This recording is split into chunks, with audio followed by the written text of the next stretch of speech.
Politicians will seek first to protect their privileges and second to expand them.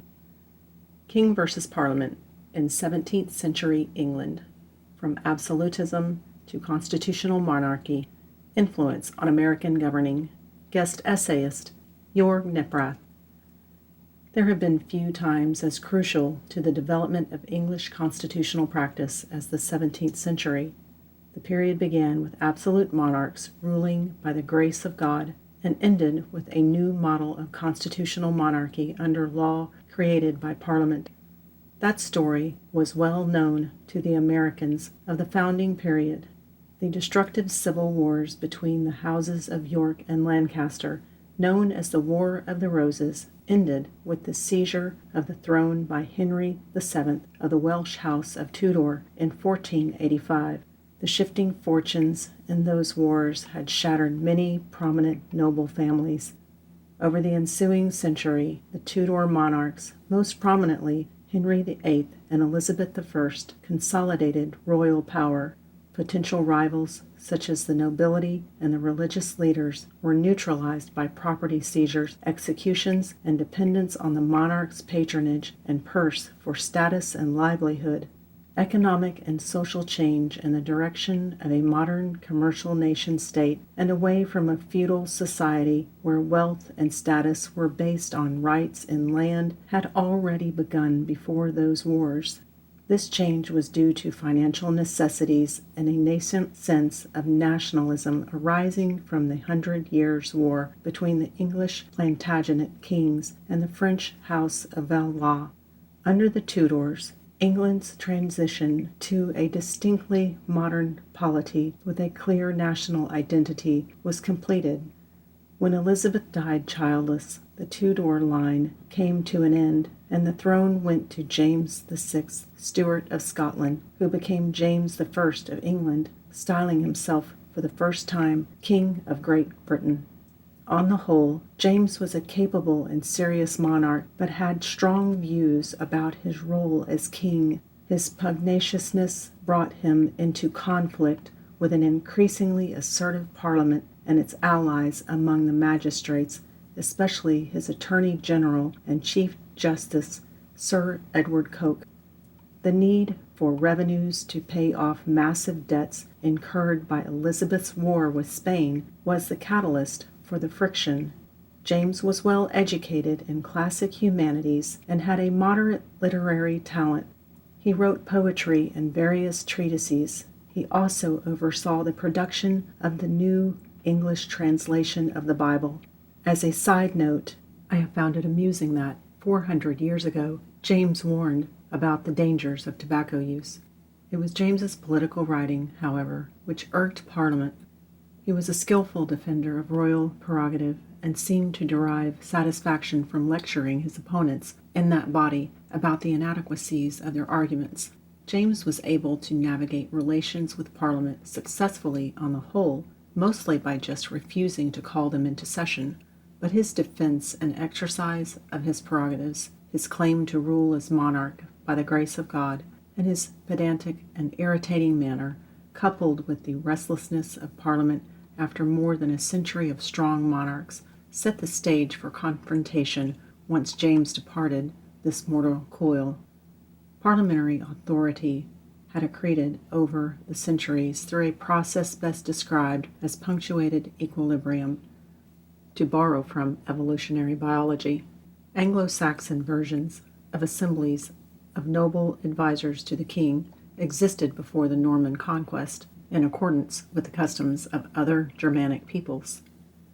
William the Conqueror similarly established a council of great secular and ecclesiastical nobles of the realm, whom kings might summon if they needed advice or political support before issuing laws or assessing taxes. This rudimentary consultative role was expanded when the Council of English Barons gathered at Runnymede in 1215 and forced King John to agree to a Magna Carta. A significant provision of that charter required the king to obtain the consent of his royal council for any new taxes except those connected to his existing feudal prerogatives. This was a major step in developing a legislative power which future parliaments guarded jealously. In 1295, Edward I summoned his Great Council in what the 19th century English historian Frederick William Maitland called the Model Parliament because of the precedent it set. This Great Council included not just 49 high nobles, but also 292 representatives from the community at large, later referred to as the Commons, composed of knights of the shire and burgesses from the towns. Edward formalized what had been the practice off and on for several decades at that point. Another constitutional innovation was Edward's formal call for his subjects to submit petitions to this body to redress grievances they might have. This remains a vital constitutional right of the people in England and the United States. The division of the Great Council into two chambers occurred in 1351, with the high nobility meeting in what later came to be known as the House of Lords and the knights and burgesses meeting in the House of Commons. Within the next few decades, parliaments increasingly insisted that they controlled not only taxation, but also the other side of the power over the purse, expenditures. They faced some hurdles, however. Parliaments had no right to meet, and kings might fail to summon such a gathering for years. Also, these bodies were in no sense democratic. The lords were a numerically small elite. Due to property restrictions, the Commons, too, represented a thin layer of land-owning gentry and wealthy merchants. The degree to which bold claims of parliamentary power succeeded depended primarily on the political skill of the monarch. Strong monarchs, such as most of the Tudors, could either decline to call Parliament into session or push needed authorization through dint of their standing among powerful and respected members of those bodies. A politically adept king could secure those relationships through a judicious use of his patronage to appoint favorites to offices. During the rule of James I, parliamentary opponents of the king increasingly expressed their displeasure through petitions to redress grievances. English parliaments also manipulated the process as a tool of political power against the king. While those petitions might in fact come directly from disgruntled constituents, they were often contrived by members of Parliament using constituents as straw men to initiate debate in a way which suggested popular opposition to the monarch on a matter. These were political theater, albeit sometimes politically effective. Even if such a petition were granted by Parliament when in session, relief would have to come through the king or his officials, an unlikely result. After the death of James I, relations between king and parliament deteriorated further under his son. More affable than his father, Charles I was also less politically astute.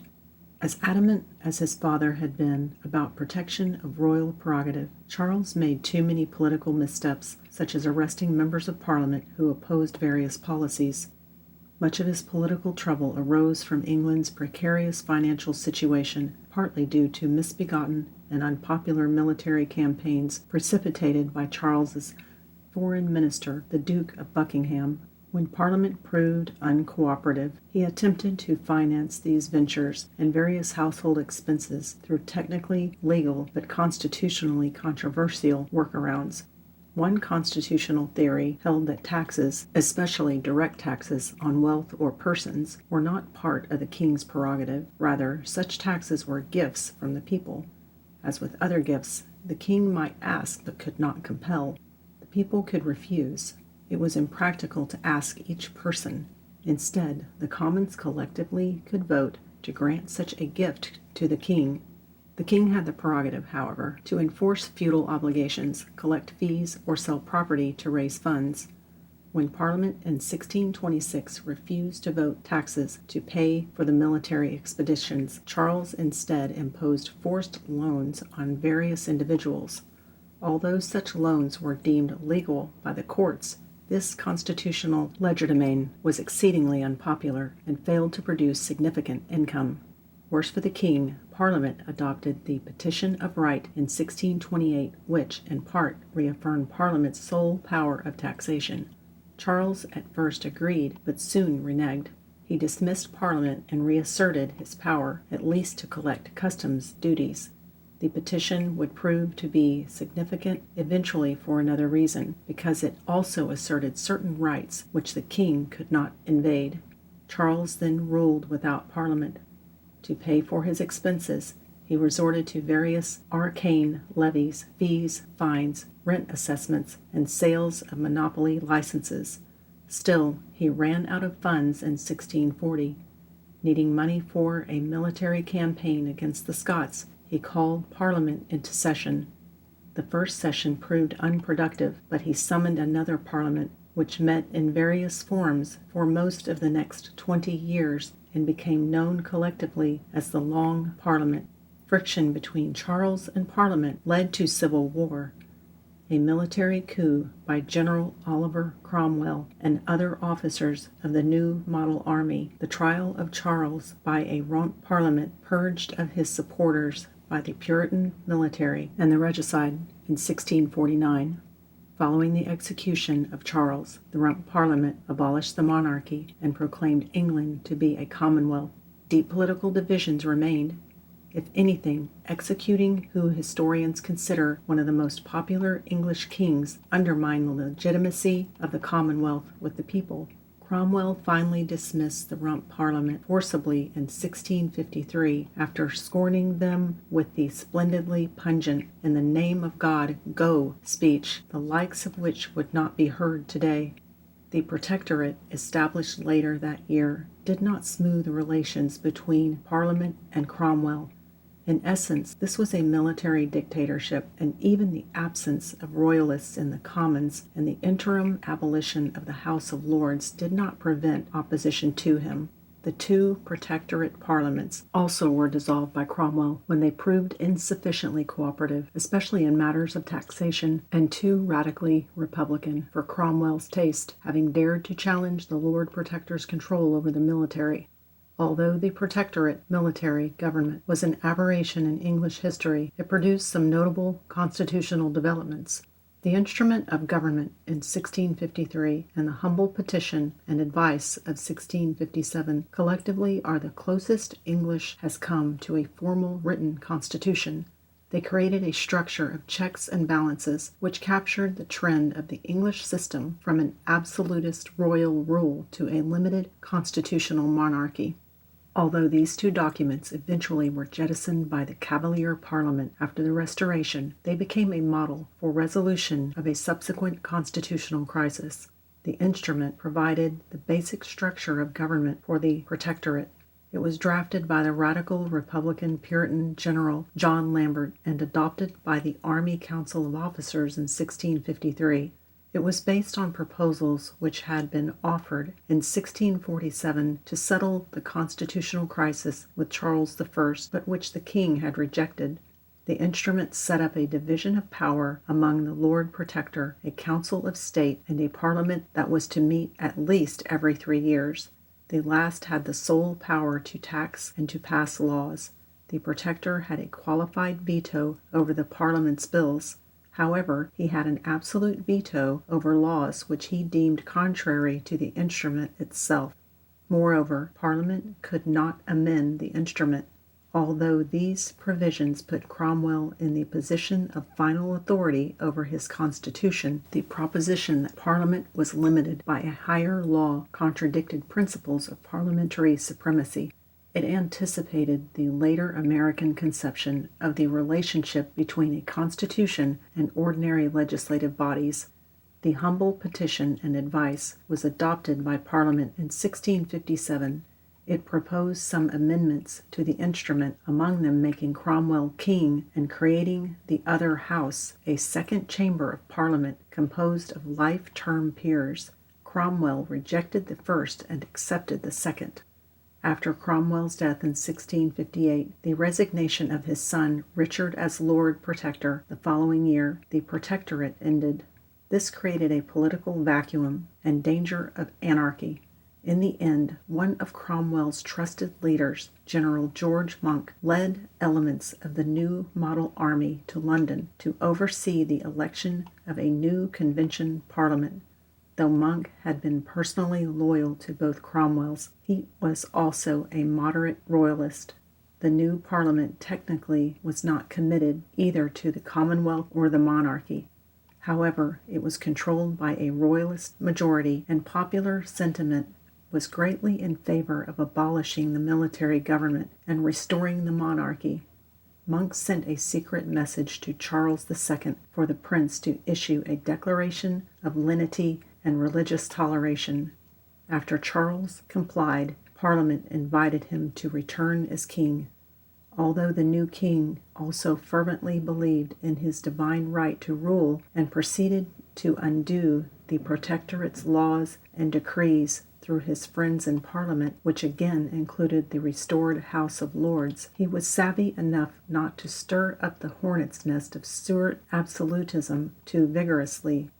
A period of relative constitutional calm ensued, although Whig exponents of radical theories of popular sovereignty and revolution could still find their works used against them as evidence of treason and plotting. Upon Charles's death in 1685, the crown went to his brother James II, an enthusiast convert to Catholicism. When he and his wife, Mary of Modena, had a son in 1688, it presented the clear possibility of a Catholic dynasty, a scenario which repelled the Anglican hierarchy. Even more objectionable were James's exertions at blunting the Test Acts and other laws which discriminated against Catholics and Protestant dissenters from the established Anglican Church. The main tool was his dispensing power, a prerogative power to excuse conformance to a law. But, at the likely instigation of the Quaker William Penn, he also issued his Declaration for Liberty of Conscience in 1687, a major step towards freedom of worship. The Declaration suspended penal laws which required conformity to the Anglican Church. James's Anglican political supporters began to distance themselves from him, and 7 Protestant nobles invited the Stadtholder of the United Netherlands, William of Orange, to bring an army to England. The glorious revolution had begun. James initially planned to fight the Dutch invasion, but lost his nerve and tried to flee to France. He was captured and placed under the guard of the Dutch. William saw no upside to having oversee the fate of James, who was his uncle and father-in-law. To rid himself of this annoyance, he let James escape to France. With James gone, William refused the English crown unless it was offered to him by Parliament. At the behest of a hastily gathered assembly of peers and selected commoners, William summoned a convention Parliament. The throne was declared vacant due to James's abdication. The Convention Parliament drafted and adopted the Declaration of Right.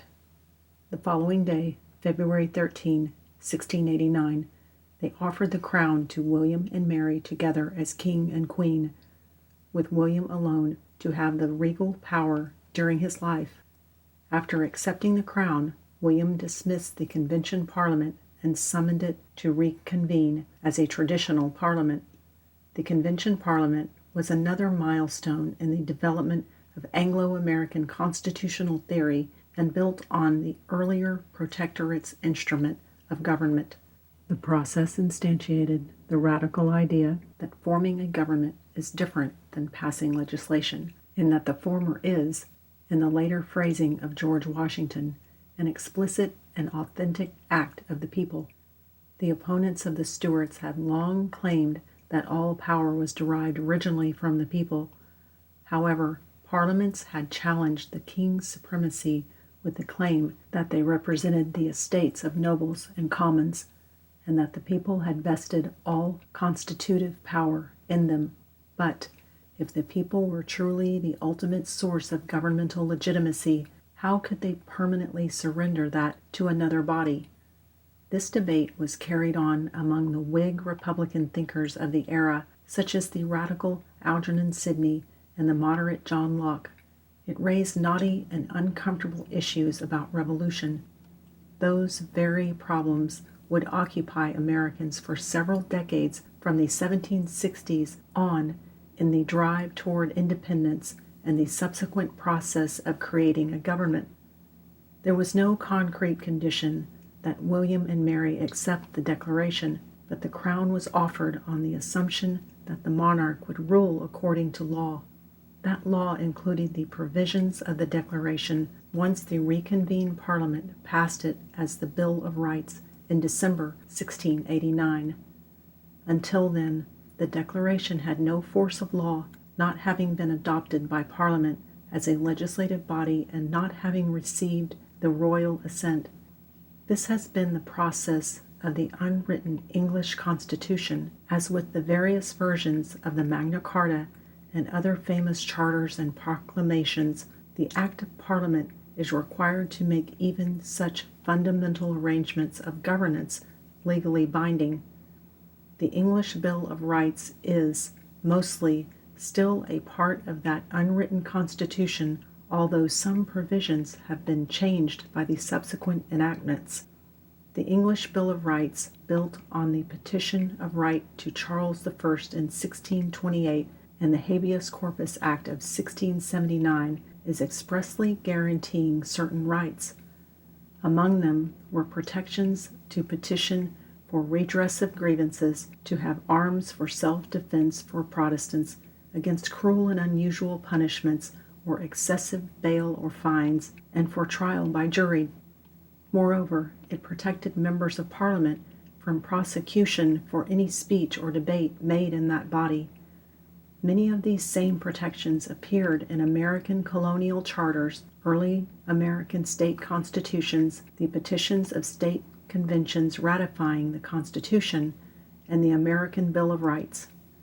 At first glance, the failure to protect religious liberty seems to be a glaring omission. However, anti-Catholic feelings ran high, and contrary to James II, the Anglican majority was not in the mood for religious tolerance. As to Protestant nonconformists, their religious liberty was recognized in the Toleration Act of 1689. The Bill of Rights also made it clear that the monarch holds the crown under the laws of the realm, therefore rejecting the Tudor and the Stuart claims of ruling by divine grace. This postulate was a crucial step in the evolution towards a constitutional monarchy. Following the approach of the Protectorate's instrument of government, the Bill of Rights provided that laws must be passed by Parliament, although the monarch had an unqualified power to withhold consent. One must note, however, that this veto power has not been exercised since 1708 by Queen Anne. An attempt to do so by a British monarch today might trigger a constitutional crisis. As a reaction against the perceived Catholic sympathies of the Stuarts and, in James II's case, his actual Catholicism, the Bill of Rights very carefully designated the line of succession if, as happened, William and Mary died childless. That line of succession was limited to what were traditional Protestant families. To make the point clearer, the Bill of Rights defiantly debarred anyone who is reconciled to or shall hold communion with the See or Church of Rome, or shall profess the Popish religion, or shall marry a Papist from the throne. The last prohibition likely was due to the habit of the Stuart kings to marry devout Catholic princesses and an understandable concern over the influence that such a spouse might have in spiritual matters. On that point, too, the English experience affected later American developments with the protection of religious freedom in the Bill of Rights and the prohibition of religious test oaths in the Constitution. In addition to the importance of these historical antecedents to American constitutional development, the English Civil War and the Glorious Revolution demonstrate an uncomfortable truth. When the ordinary means of resolving fundamental matters of governance prove unavailing, those matters will be resolved by violence. Constitutional means work during times of relative normalcy, but on occasion the contentions are infused with contradictions too profound for compromise.